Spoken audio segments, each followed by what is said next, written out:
Good evening, ladies and gentlemen, and welcome to Intelligent Insights. I'm your host, Prince Paul Chimbugwe, and tonight we delve into the heart of Uganda's economic quagmire under the NRM regime led by President Museveni. Joining us is a distinguished guest, Prince Kanti Rogers, the Lion of Kabalega, a former member of parliament candidate from Bunyoro State and an advocate for a federal system. Together, we aim to shed light on the challenges, explore potential solutions, and discussing the role of a federal system in shaping Uganda's future. Before I introduce him, let us go straight to the national anthem. When we're back, he will come, of course, to say greetings to our viewers. Get ready to rumble and welcome aboard. Oh, Uganda, may God uphold thee. We lay our future in thy hand. United, free, for liberty, together we'll always stand. Oh, Uganda, the land of freedom, our love and labor we give, and we've neighbors all at our country's calling, peace and friendship.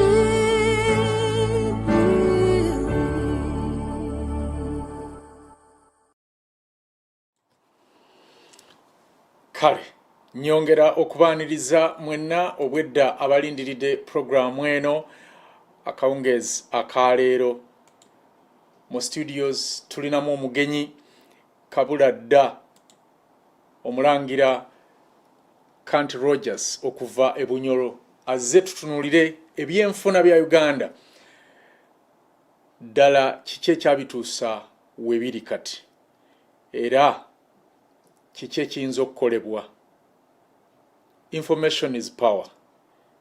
Njagala oyite munno ne munno ayite munne amugambe nti tugguse mu studios era nga njagala ku ddakiika eno yennyini our guest. Yes, my You dear. are welcome in UNN studios. Thank you tonight. very much. We are together. We are brothers and sisters. I request to greet everyone who is watching this. And please, let's observe sense. And where I go wrong, I stand to be corrected. Sometimes there's some easy other things that I need to know from you. You need to know from me. And that's it.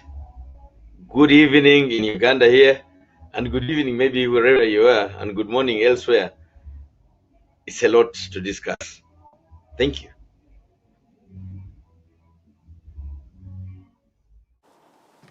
Now, ladies and gentlemen,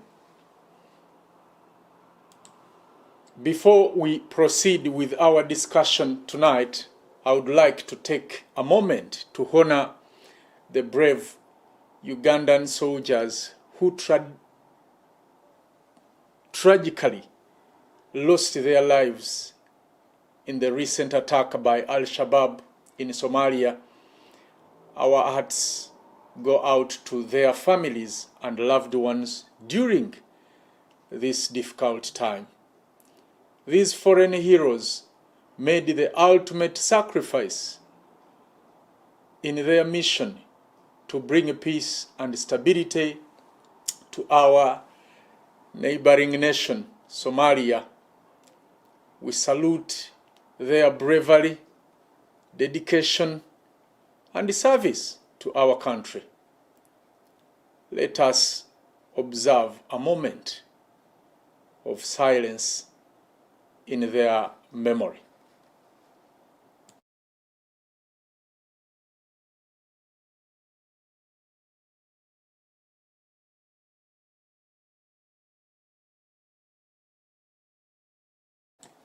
May their souls rest in eternal peace.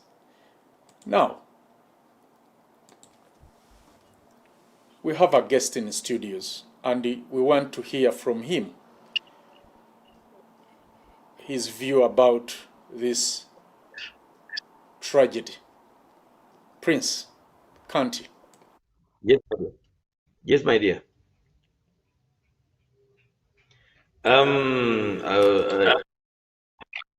We can apologize to Somalia as citizens of Uganda. Not any citizen of Uganda can go to fight. That one, I deeply apologize personally and to those who think like I do. And I cannot go to restore peace in another country, whereas my country is not at peace. I'm automatically negative about our trip to Somalia. Like I'm negative about our trip to Congo, being negative about the trip to South Sudan, even Sudan itself. I'm completely negative about our trips to Rwanda. I will not apologize to anyone who thinks Uganda is the corrections to all African countries. Uganda is making a mistake. You are not supposed to go and restore peace into your neighbor's house. Your neighbor knows the house better.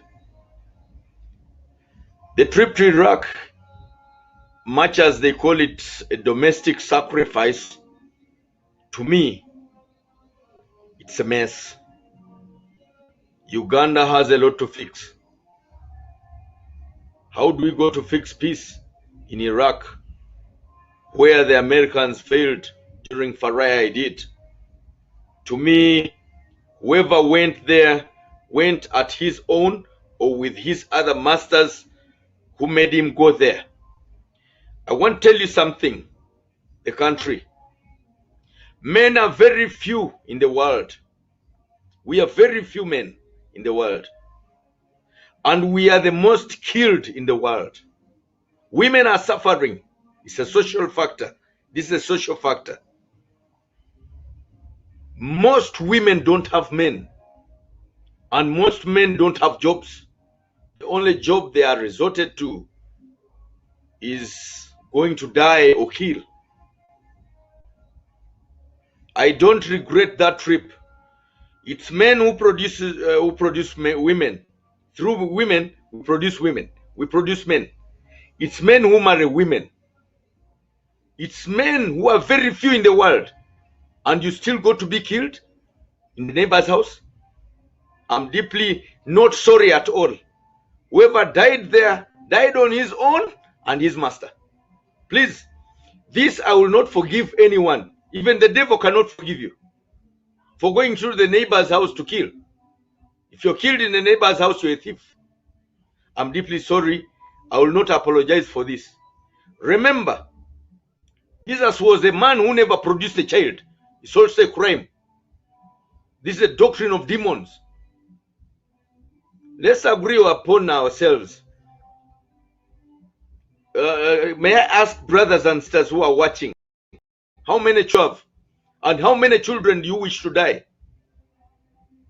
Just tell me you would wish your child to join the army and kill or die. No one wishes that. Actually, the military job is the worst job I can send my child to do. At least my child goes mad and eats from the dustbins, but not joining them. The army is a game of killing or be killed. True or false, I accept that. How do you visit the devil. The devil means you die or you kill. The devil's job is the military. So whosoever gave them this job to go and perform, him or whoever the deal was, whoever accepted the deal, I don't care. But your women are going to suffer. Your relatives are going to suffer. Because you were not killed in your house. You went to hunt into another man's house. Never restore peace in a situation that is not yours. Never do somebody's job that is not yours. In African tradition, we know that. Never practice wisdom for another person because you need money. Never, never, never, never, never at all should you practice killing someone for money. So I'm not sorry for Ethiopia, for Somalians who did this. And even if Museveni says he's going to demonstrate his anger, he's also a contractor in Uganda. We know it. He's a secret society servant.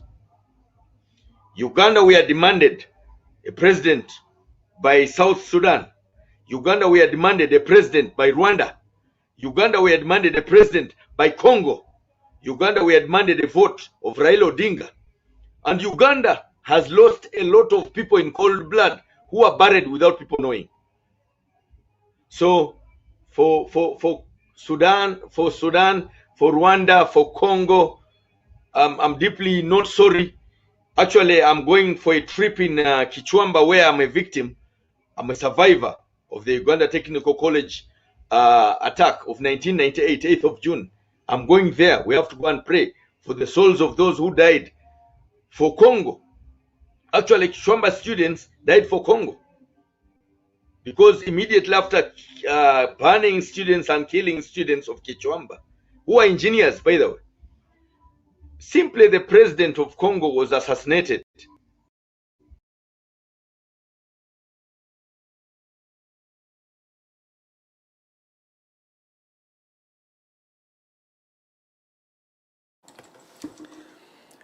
Okay, sorry for the disconnection.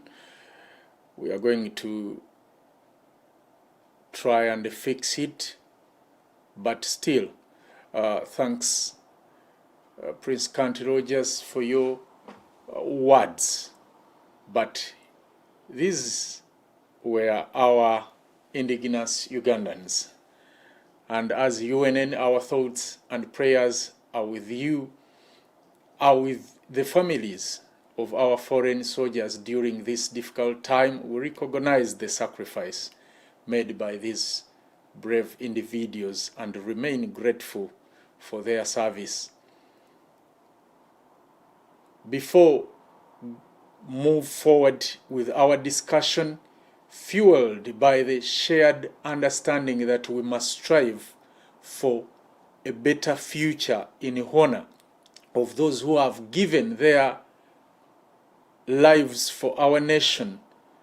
Now let us proceed with our program and explore the critical topic of Uganda's economic challenges and the call for a federal system. But before going there, let us have the federal anthem from Bunyoro, because the Lion of Kabalega is in the house.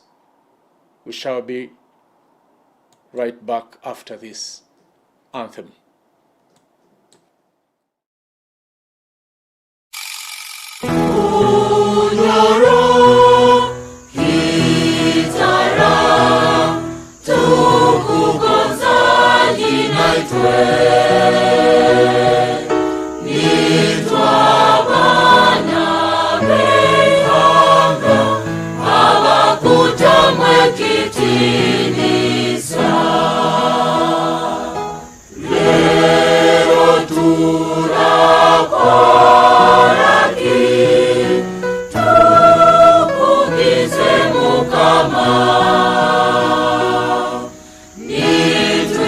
Nitwijuke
mukulika eyo mu luyimba olwo olwa Bunyoro Kingdom oba Bunyoro State. Munaffe bamukuttemu, tetumanyi kiki oba kivudde ku submission eyo, naye of course bano bwe babeera bulijjo. So tugezaako kulwanagana nabyo tulabike nga tumufuna for now, naye submission ye ebadde clear, ndowooza mugiwulidde bulungi. Ne bwe sigiddamu tusobola okugira nga tukubaganya ku ekyo ebirowoozo ng'ate bwe tulinda omulangira Kanti Rogers okuva e Bunyoro okujja ate tulabike nga tweyongerayo ne program. Akyakubagana nabyo ebyuma okulabika nga akomawo ku mpewo.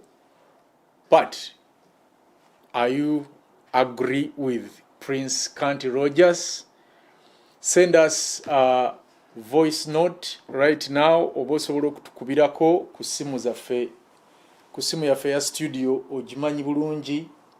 Gwatagimanyi eri 7414980042 kwosobola okutufunira, oba mu Luganda eri 7414980042.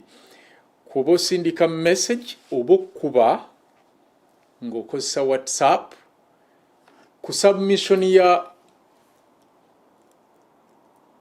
Prince Kanti Rogers. Yagamba teyalumiddwa namu ku kyatuuse kwabe, era kyongera okubatuukako kubanga bantu bakulu abakkiriza okugenda okukola bye batalina kukola. Naye ng'ate tulina okumanya bano basirikale, kitange yabayitanga basirukale naye mmwe si bwe muba mubayita. Bo bwe basayininga okukola omulimo guno baba bagiddwako rights zaabwe ezigaana oba eziwakanya, baba basigazza ezo zokka ezikkiriza okukola ekyo kiba kibagambiddwa okukola. N'olw'ensonga eyo okusalawo kwabwe okugaana missions bwe ziti kuli impossible. Era bangi bafiiridde Somalia, bangi bafiiridde mu Central Republic oba Central African Republic, bangi bafiiridde mu DRC Congo oba DR Congo, bangi bafiire Rwanda, bangi bafiiridde Sudan. Era nga basembyeyo be bano omuwendo ogutannategeerekeka bulungi kubanga buli omu ayogera gugwe. Abo abafudde, abalumiziddwa n'abawambiddwa, buli omu akyagutankana. Naye omuntu kaaba omu yafudde talina kufa, ffenna ekyo tukimanyi, so omuwendo si kikulu. Naye tukimanyi nti this is unsanctioned mission by the Parliament of Uganda. Okuva 2007 Parliament yawakanya mission eno, ndoza netuuka nayo weekoma oba ne bagigamba nti naye efunamu. Tukimanyi bano bwe bagenda eyo waliwo obuwanana bw'ensimbi obusasulwa buli musirikale eri gavumenti naye ng'omusirikale. Naye simanyi oba UPDF oba yevunaanyizibwa oba Ministry of Defense, simanyi mu budget oba evaayo ne declaringa sente zina America oba Bungereza oba kale AMISOM zeewa gavumenti ya Uganda olw'okukuuma emirembe mu nsi ezo bo babbe kubaffe omulimu gwaffe bw'ogutunuulira mazima ogw'abasirikale baffe kiringanga omuntu aba agenda okureepinga omukyala n'ayita biikanyama bye oba ebisajjasajja ebiri awo n'abiyita n'abigamba mugejje ngenda basasula njala kukwata mukazi ono mumukwate emikono n'amagulu n'emimwa obutawoggana then nze musobyeko kakati bano abazungu bulaba balina eggwanga lye bagenda okusobyako naddala nga babba ebyobugagga byabwe bayita agasajja ge Uganda gano agasirikale gabakwatireko nga basobye eggwanga liri simanyi oba nkikuteredde mu context entuufu kino kikoleddwa mu nsi zonna zembamenyedde awo waggulu Somalia, Southern Sudan, Central African Republic, DR Congo. Zino ensi zonna zifumbekeddemu ebyobugagga amafuta goldi n'ebirala kyokka ate nga n'ebyaffe era Museveni engeri naffe gye yatutuulako ng'atusobyako era nabyo ebyo bitwalibwa era abasajja bano be bamu kakati eno eri y'okufa naye ekyayawukanyeekooko ku kufa kw'abano naye bagamba mbu bwe kizze kibeera waliwo information eri unconfirmed gyenfunye nga bagamba nti kino kyekibinja ekyali kiduumirwa Paul Lokech oluvannyuma lwa Paul Lokech okufa ebitaategeerekeka ba RIB beemulugunya baatandika okwogera obutonotono kubanga mujjukire nti erinnya lya Lion of Mogadishu Paul Lokech yali alijje Somalia kati abaana abaaliyo abasinga baba abasirikale be mulabyeyo abasinga baali loyo to him gavumenti oba Museveni bw'akimanya n'amanya nti kati bano bwe badda wano eya twalula eyinza okusiriira muyina kubasootingira eyo nayo allegation then waliwo ne allegation endala egamba nti babadde babanja esente zaabwe okumala ekiseera mujjukire nti sente zino eziweebwa bano ziteekebwa Uganda ku bank accounts zaabwe tebazibaako na access sometimes okutuusa lwe badda oba bakazi baabwe oba ba next of kin baweebwa access naye nga buli lwe bagendayo teri kantu abaana baabwe tebasoma kwe kusaba nti banaye tuddeyo at least tukaabire bali we bali naye mu kifo ky'okubeera eno ng'ate teri kye tukolerera teri kituweebwa kati sente ezo bagamba nti ate n'ezaaligenze ku akawunti ziriibwa abaduumizi baabano kyokka jjukira bo tebaba ku front line babeera eno nga bali mu masappe balina bakyala baabwe bafuna ssanyu bakitaabwe bo bali eri kati bagamba nti be basooka okuzza be bano ababadde betandise okwesala akajegere ne bagamba nti bwe tubagattamu ate ekibinja ekirala guyinza okujabagira mu basootingira eyo naye zino zonna zikyali allegation sigamba nti bituufu but ewali omukka tewabula muliro n'olw'ensonga eyo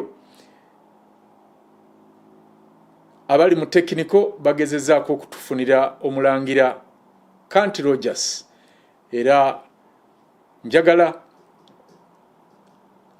ajje wano amalirize yo statement ye gy'abadde akola about the UPDF soldiers oba casualties.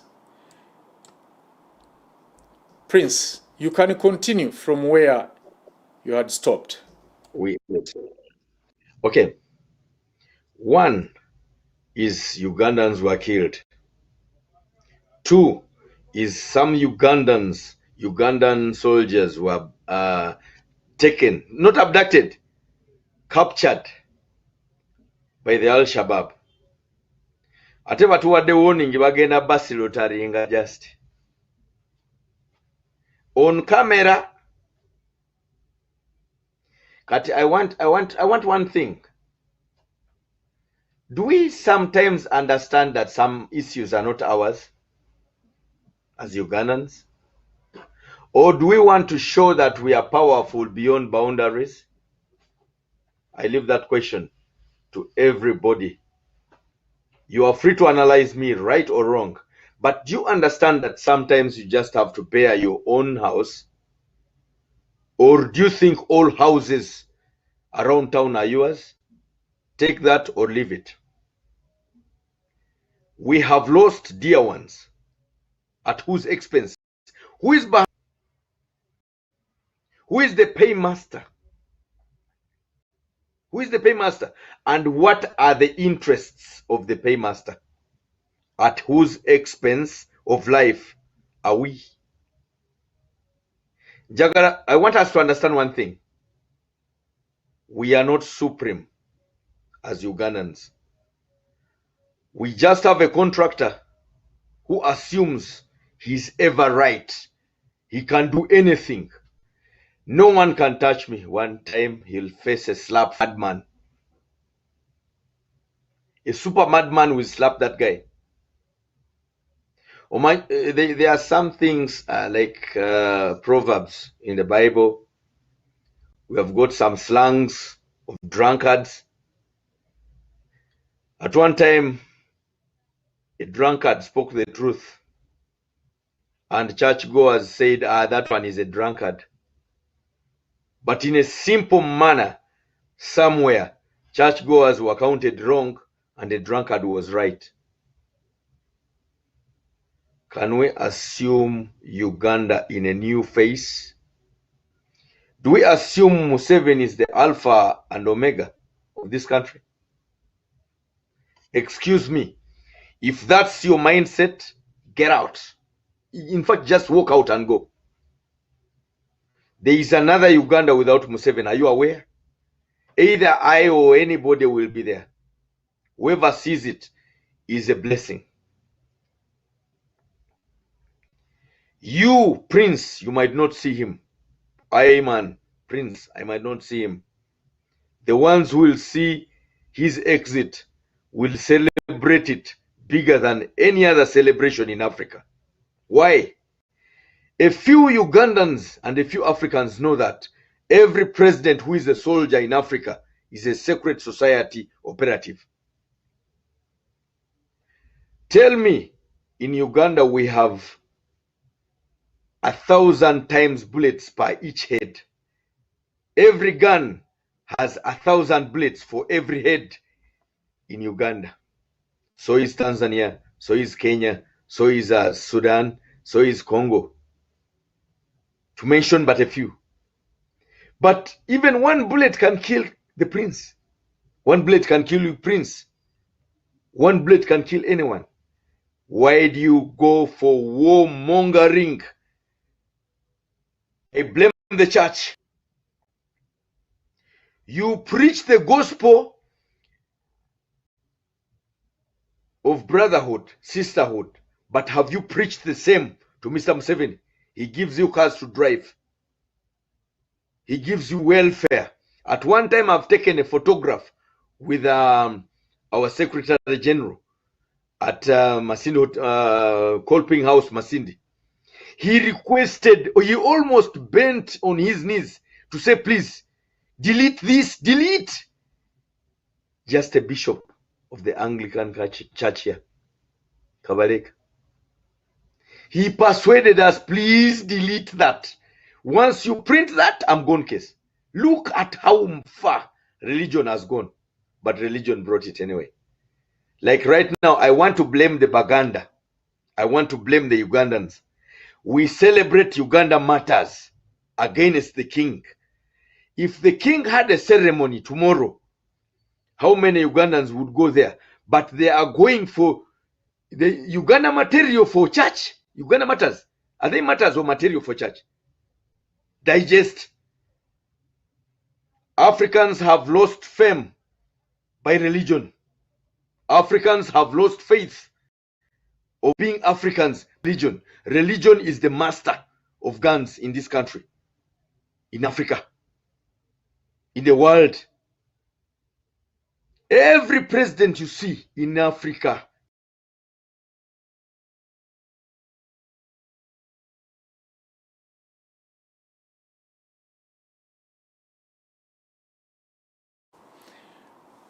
Prince Kanti will be like that. We have nothing to do, but tulina kulemerako paka ng'ateredde. Era bw'anajja n'avaako era nga tulinda naye ajja kumalako.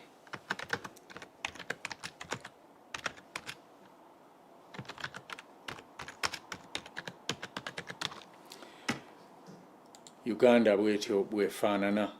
Kale mbadde nayise abalina ebirowoozo ku ekyo, kaakati katuwulirize tulabe abo abasobodde okuba nga batuweerezaayo ku birowoozo byabwe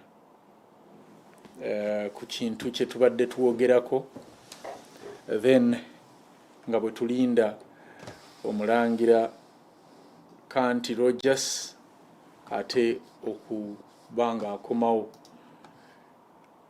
Bajja kumutawaanya bwe batyo on and off, but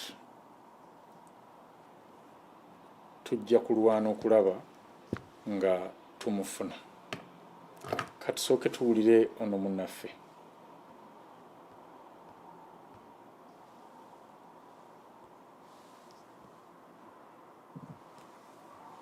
Sabo omulangira tweyanzanya tweyanzeege webali kuweereza. Kituufu omulangira Kanti byayogedde nze nange nzikiriziganya naye. Emirundi mingi Uganda kwegamba efuuliddwa ekiyumba kya nnamwandu asanga kwegamba yakola kyayagala. Gwate abaana abaffe oba amagye agaffe ge batuuka n'okufulumya eggwanga nga ne parliament temanyi ate nga constitution kugamba ebalagira okuba nga balina okusooka okwebuuza ku parliament, balina okusooka okukola consultations from the parliament, then parliament neebawa olukusa. Naye bingi babikola nga ne parliament temanyi, boolwa okuba b'amaanyi ba buyinza ne bakola byonna. Kyokka ekyewuunyisa nti gyonna emisango gye bazza eyo bamaliriza eggwanga Uganda erisasudde.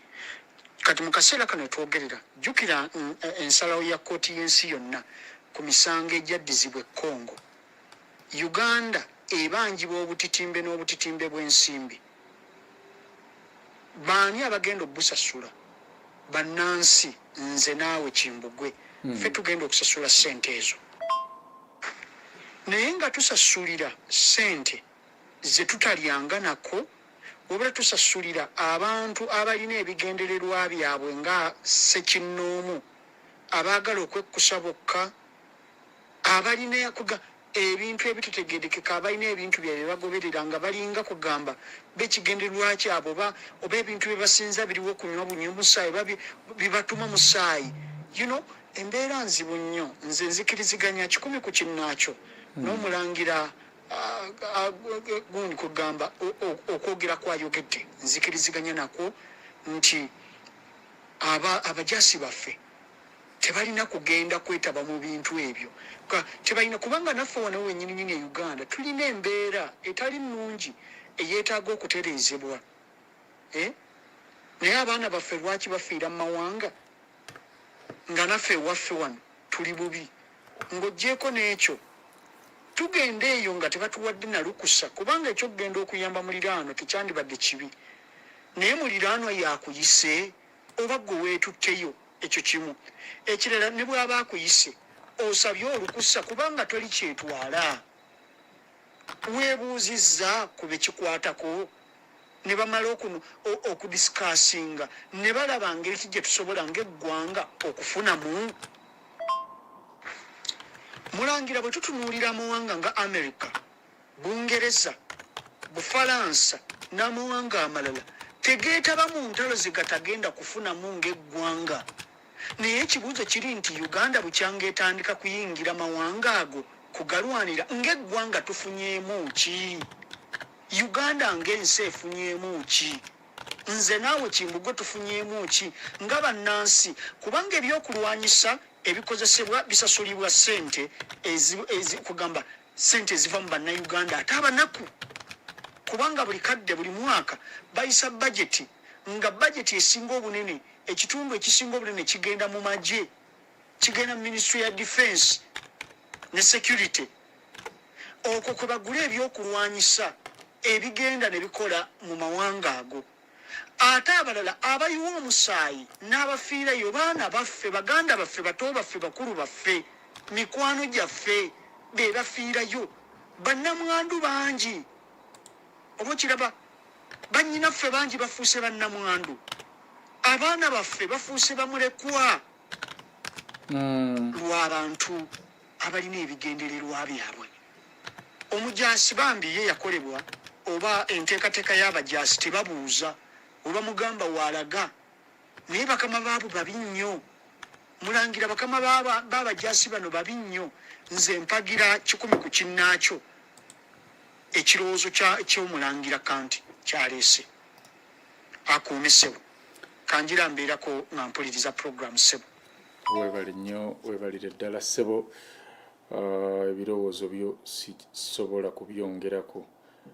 Omukulu ye bw'atyo awagidde era n'awa n'ensonga ze, n'olw'ensonga eyo bwe mbyongerako ate nnyinza okubisobya. So tugenda kuba tuwulira ku bannaffe abalala bwe tulindako omulangira Kanti, technical team ye ku ground n'eyaffe bagezaako okukola obutaweera okulaba nga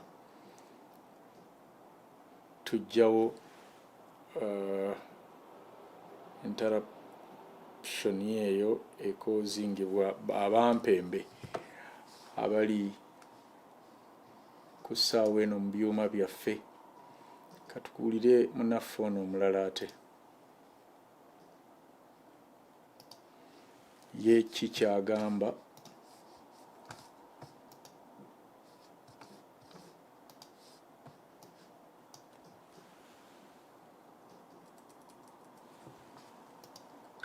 Olutya Mulangira, Kansulanti oli bulungi muganda wange, and thanks for bringing our guest, Prince Kanti, mu studio za UNN. I just want to share my views on what Prince Kanti said. I agree with him 100%, and I disagree with you, Prince. Those servicemen who were brought back into coffins, they have nothing to do with fighting for our interests or Ugandans. This is a lie, because those young men probably that they didn't even know what they were fighting for, because they were fighting for Western, or should I say American corporations. But it's deeper than what you think, because if I was to explain exactly what's going on in Somalia, it's a very long story. But those young men probably, they didn't even know what they were fighting for, because all they were doing, they were just following orders from a president who is a puppet, he himself, who is fighting for Western interests or American interests. So the war in Somalia has nothing to do with Ugandans, and it has nothing to do with us. You can never go and fight in another man's land and expect those people not to fight back. In fact, Thomas Sankara said that a soldier who has no political ideology, he is a potential criminal.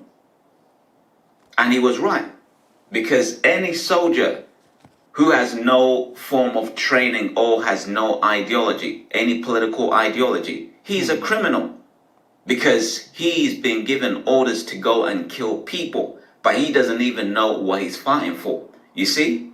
So I definitely agree with Prince Kanti on this issue. Those men have nothing to do with Uganda because they will be classified as mercenaries. So I definitely agree with the brother. Take care. Bye. Okay. Webale nnyo Malik. Ekyo kirowoozo kya Malik. Katulabe munaffe ono yeki kyateesezza. Baba kyemugwe bwe bali kuweereza. Yes sir. Akati njagala nnyo okusoma era n'ebyensome ne mbiteeka mu nkola. Baganda baffe aba UPDF basanze obuzibu. Nye tuzze tusoma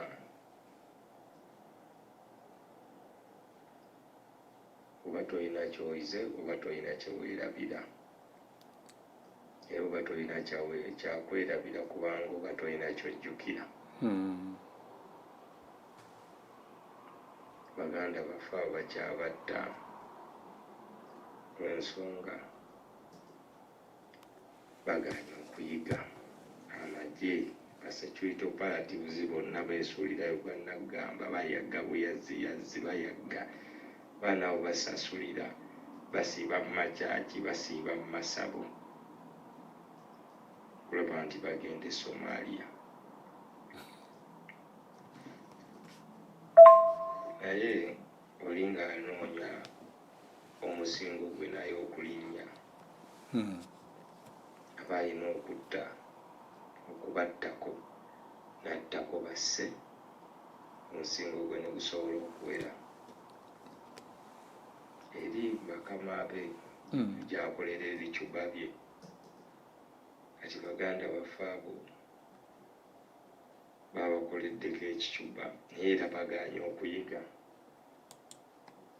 Jjukira ano batulaga akavidiyo ak'abannaffe abakyoli nga bakutta abasuubula amanda ne babakuba. Ekyokusalawo kye wasalawo kyekisinga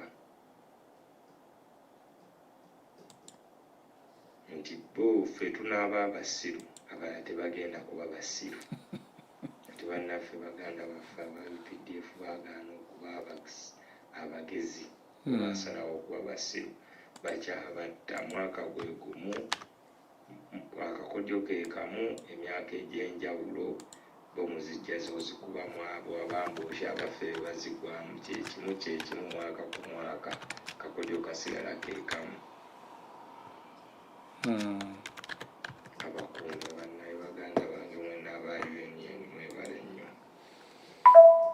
Kale munaffe naawe Omukama akukuume weebale okuteesa bw'otyo. Kaakati katulabe ate oba tulinayo munaffe omulala.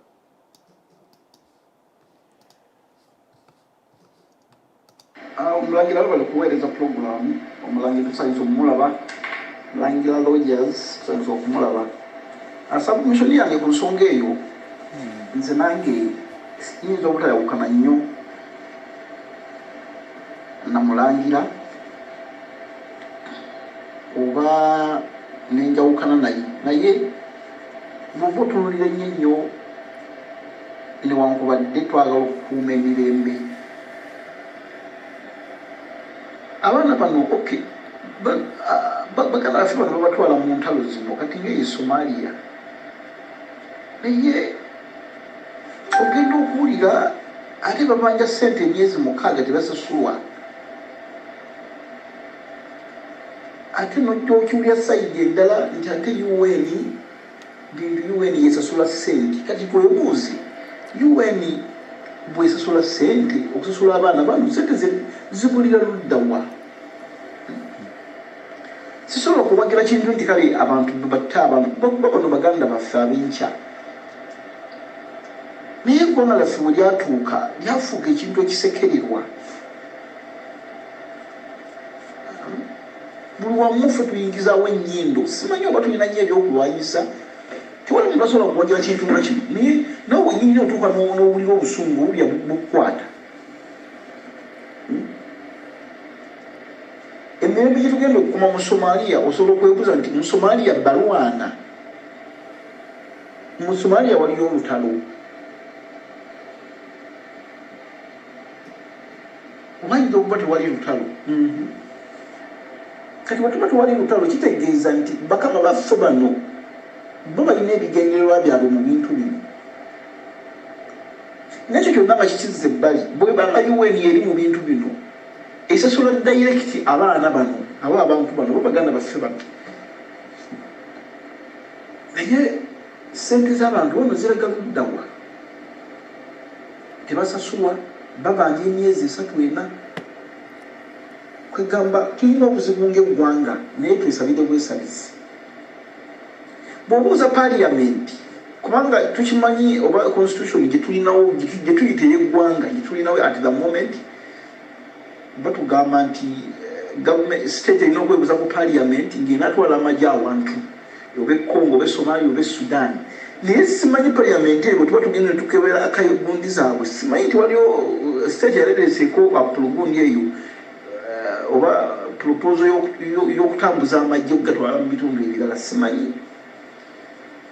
Kuba bw'ogezaako okubuuza ebintu nga bino bagamba walwanawo bino tebibakwatako. Kati omulangira ayinza okubeera omutuufu okwogera bw'atyo kubanga ebintu byonna byonna bikolebwa mu matankane. Oyinza okutenenya muntu nga yogedde ekintu parliament mwali mukkirizaako amagye okugenda mu mawanga amalala, bajja kugamba no oli ye command of armed forces ate retired kwegamba n'obulwa olutandikira n'owokoma kansooke nkomaawo. Kale tweyanze nnyo tweyanzeege banaye tugezaako okufuna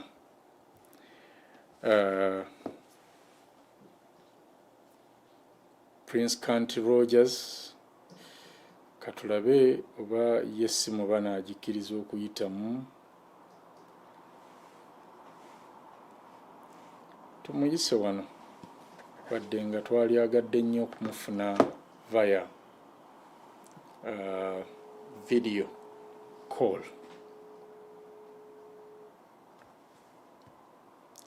Prince.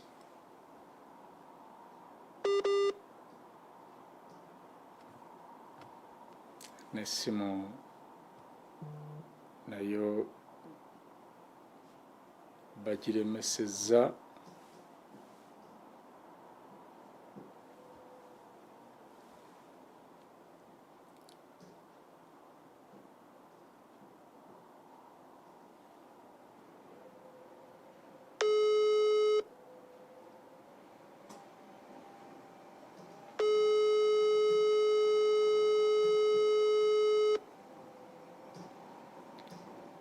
Prince. Oh dear.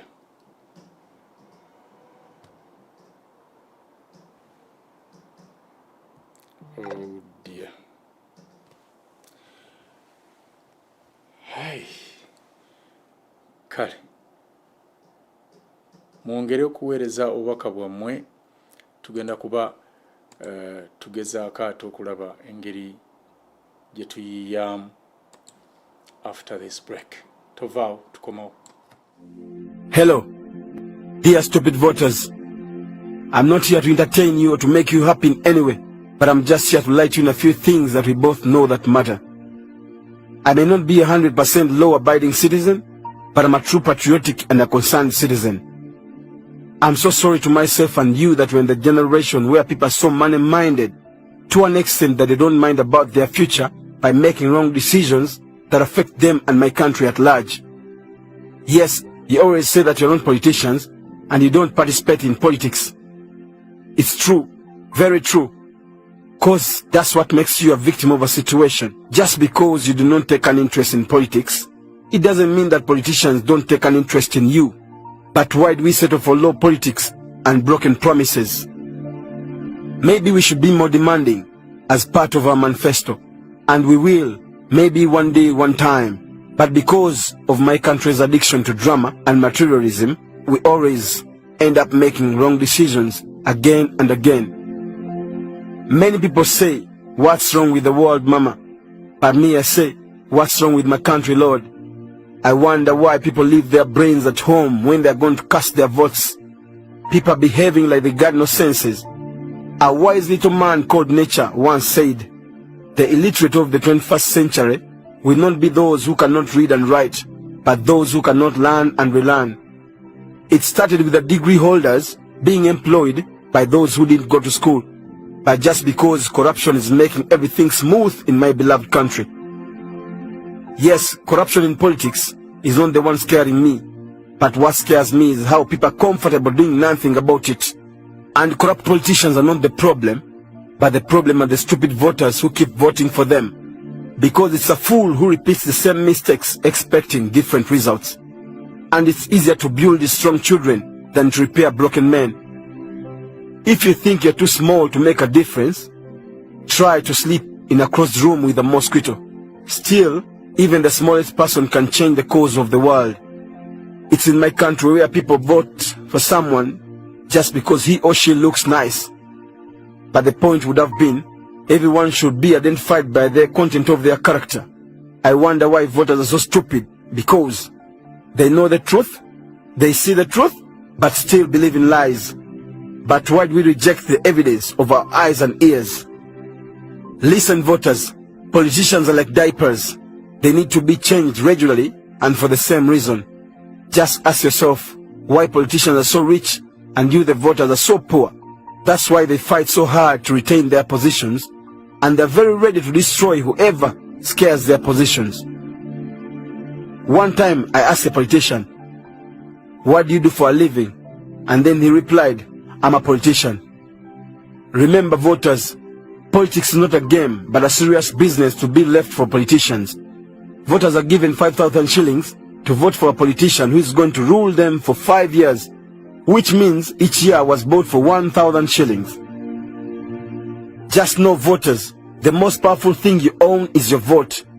So you can't fix stupidity, but you can vote it out. Mosebam. For God and my country.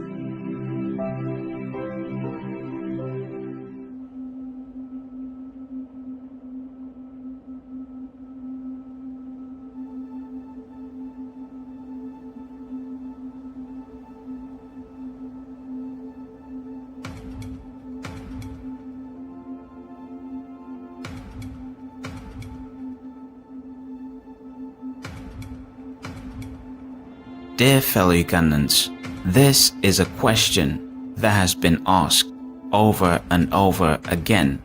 What is Uganda's problem? What is a unitary government? A unitary government is a type of government in which all power is centralized in the hands of a single ruler. In the unitary system of government, a single central government possesses total control over all political subdivisions. It means that there is no separation of powers between the different branches of government, and that the ruler has complete control over everything. In a unitary government, the people have little say in running their country. The political subdivisions have no option but to carry out directives of the central government, unlike the federal government, where responsibilities and powers are shared among entities. Now, these are the characters of a unitary government. 1. Does not have a system of checks and balances. It depicts that the political power is not spread across various branches of government. In a unitary system, all strength lies within the central government, allowing one person or group to completely control everything in their country. 2. Centralized. All power rests with the ruler or ruling party and does not belong to any other branch of government, whether legislative or judicial.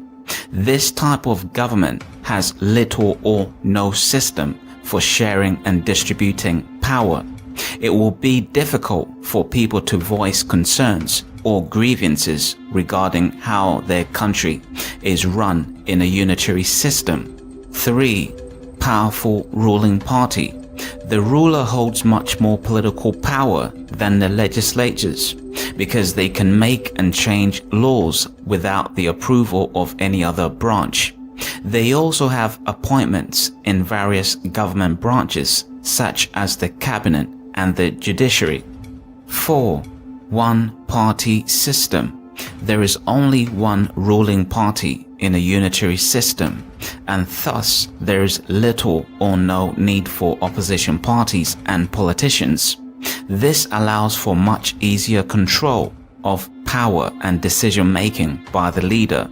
However, sometimes in a unitary system, another party may be authorized to exist, but still does not pose an equal or significant threat to the ruling party's existence.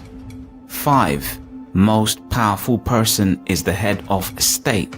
The head of state, this could be the ruler, king, queen, rules with absolute power. The leader may be either a monarch or an elected leader with public authority over the entire country. 6.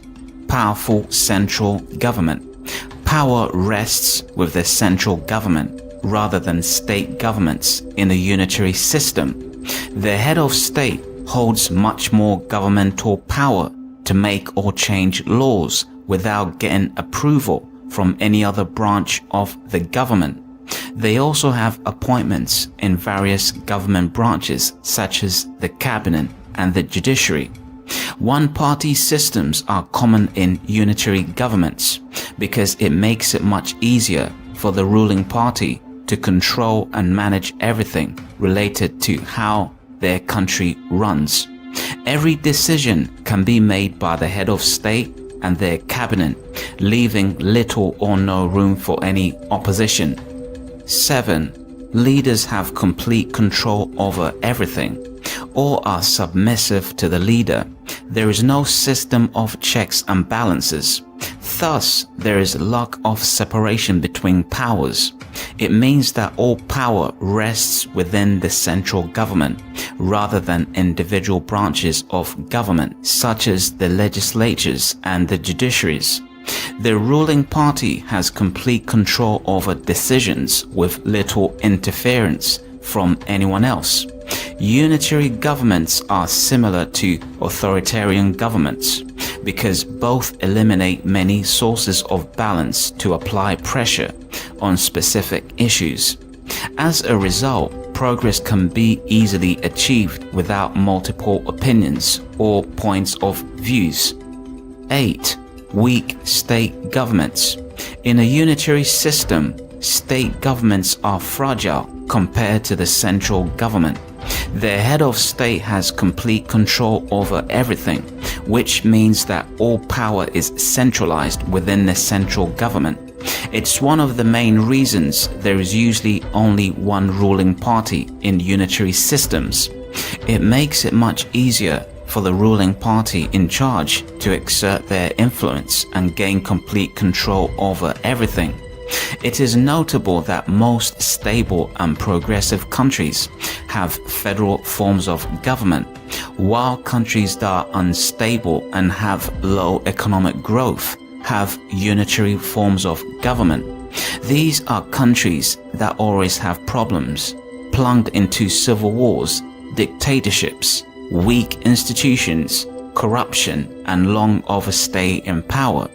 So dear fellow Ugandans, this is the time we advocate for a change of system by organizing a referendum to change the system of government so masses could choose between the unitary government versus the federal government.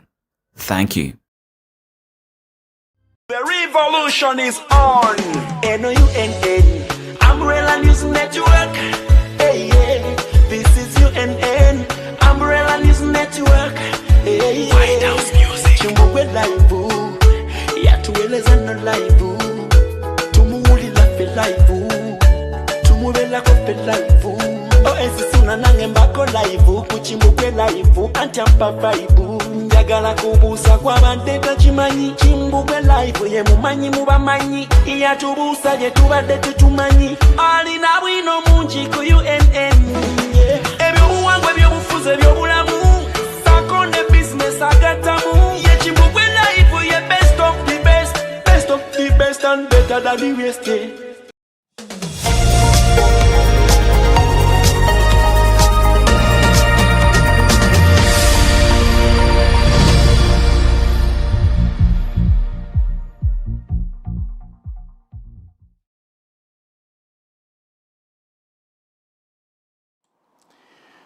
Okay, mukulike eyo mu bubaka obwo tukyagenda maaso n'okulwanagana oba okubagana n'ebyuma okulaba nga tufuna omugenyi waffe. Poliisi ensonga z'amagye zo bintu by'amagye mbadde ebitonotono nti kasita oyingira amagye n'osayininga nti ndi mujasi bakuwa ennamba wonna bwe bakutwa oba gamba nti kati tugenda wano tolina kugaana oba wakamusana oba nkuba etonnya olina kugenda bugenzi mukama akuyambirayo obuyambizi n'okomawo ng'oli mulamu. So bannaffe bano abafiira ku gundi ku saavisi zino baba tebalina choice. Tebalina choice whereby nti mukama wakugamba nti tugenda wano bw'ogaana obunzikira mu mabuusu amagye gaffe gamanyi obunzika ogenze mu kukomera bakusaba bakuteekako omusango bakule mu nsi y'olukwe naye ekyo ekyebuuzibwa nti nsi olukwe luno ebintu byetulwane abantu bagenda e Somalia bya ggwanga oba bya muntu ekyo ekibuuzo kyebana batusinga okwebuuza bino ebintu bya ggwanga oba bya muntu kubanga e Somalia zisuubira nti waliyo olutalo sisuubira nti waliyo nalukala lavudde Somalia najja nga East African kalo bajja kubyekwasa mu East African community bikiti sisuubira nti waliyo omuntu avudde nalukala jjo wano n'alumba abantu nabakuba bomu ne Somalia yennyini eno ng'essuubira ngayo olutalo nti abantu bakoze ekintu abantu balwana kakati awo tulina okutandikira abaana baffe bafa babifunamu abalina ekigendererwa kyabyo babifunamu. Okay. And another thing that I want to just, let's say, to make sure that our listeners understand so that we can actually get this out of the way, we have to stop being fed with the lies, with the proper...